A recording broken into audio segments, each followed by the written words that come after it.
গোপন সংবাদের ভিত্তিতে অভিযান চালিয়ে কৃষ্ণনগর স্থিত ভাড়া বাড়ি থেকে অমিত দেববর্মা নামের এক গাঁজা কারবারিকে আটক করতে সক্ষম হয় পুলিশ। সোমবার পশ্চিম আগরতলা থানায় সাংবাদিকদের ডেকে গোটা বিষয় উত্থাপন করেন ওসি পরিতোষ দাস। তিনি বলেন, অমিত দেববর্মা কৃষ্ণনগর এলাকায় ভাড়া থাকেন। বহুদিন ধরেই পুলিশের চোখে ধুলো দিয়ে সে নেশা কারবারি এবং গাঁজা কারবারির সঙ্গে যুক্ত রয়েছে।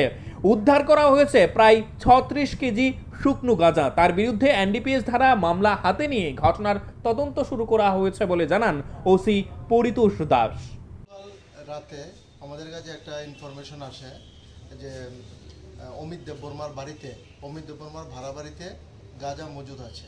এই খবরের ভিত্তিতে আমি সহ এসআই সুনীশ চাকমা, ইন্সপেক্টর গোপাল শুক্ল দাস এবং স্টাফ টিএসআর নিয়ে তার বাড়িতে রেড করে টোটাল 2টা ট্রলি এবং একটা বাক্স থেকে 34 কেজি গাঁজা উদ্ধার করি এবং তাকে অ্যারেস্ট করে নিয়ে আসি। এই বিষয়ে আমরা একটা স্পেসিফিক এনডিপিএস কেসে একটা মামলা নিয়েছি, যার number 65/2024 under section 20 clause B, clause 2, clause C, 25-29 of NDPS act. আজকে তাকে পুলিশ রিমান্ড চেয়ে আমরা আদালতে প্রেরণ করব। কোথায় থেকে আনছি, কোথায় নিয়ে যাবে, গাঁজাগুলি অ্যাকচুয়ালি কোথা থেকে এনেছে এগুলো এই ব্যাপারে এখনও ক্লিয়ার কিছু বলিনি। এর ঘরেই মজুদ ছিল বাড়াবাড়িতে। বাজার মূল্য কত হবে?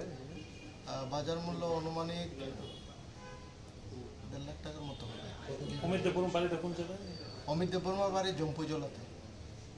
এখানে কার বাড়িতে? এখানে সুমিত দেববর্মার বাড়িতে, কৃষ্ণনগর প্রগতি রোড সুমিত দেববর্মার বাড়িতে বাড়ি। গাঁজা কত 36 কেজি।